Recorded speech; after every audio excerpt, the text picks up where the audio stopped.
Hey guys, I wanted to talk a little bit today about some of my personal and clinical experience with neck pain. Oftentimes, short-term neck pain is something pretty straightforward. It can be something mechanical going on through the neck, the upper back, the shoulders, like a joint that's not moving well or a tight muscle. And those things can resolve pretty quickly with some intervention. But more specifically, I wanted to talk about long-term neck pain. You know, the kind of thing that you've been throwing the kitchen sink at, trying everything, stretching, strengthening, mobilizations, and is just not improving the way that you would expect it to. Well, this is the point where you should be thinking about what are some other things besides those mechanical aspects that could be causing some of that neck pain.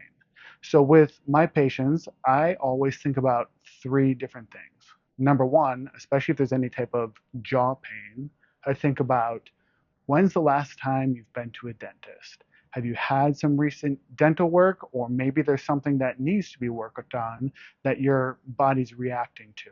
It could be guarding against maybe an infected tooth or root, or a crown that is loose and it's cascading from your jaw down into your neck and could be causing some of that issue that isn't going to necessarily go away long term if you're just looking at things like muscle tension.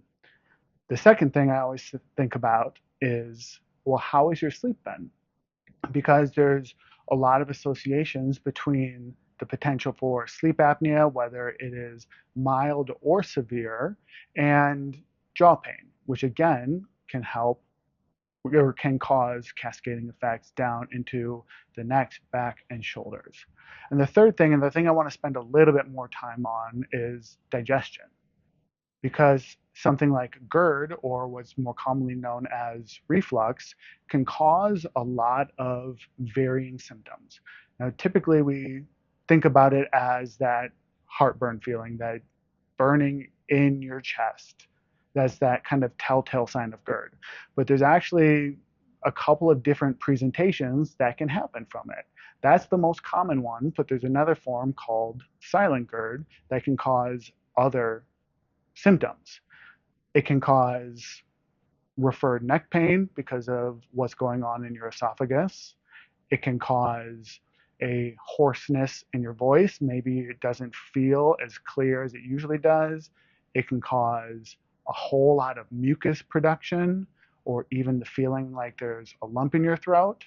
And there's even other symptoms like dry eye, pressure behind your eye, and headaches that can happen from it.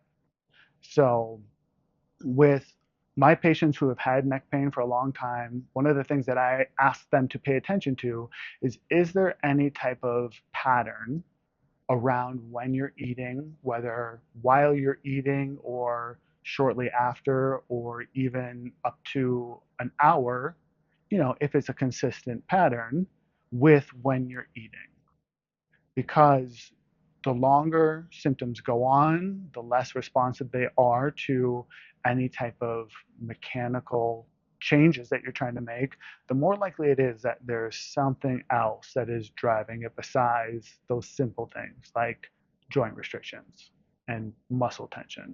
So it's always important to be looking at things from several different perspectives and pulling other people into the team when it's necessary.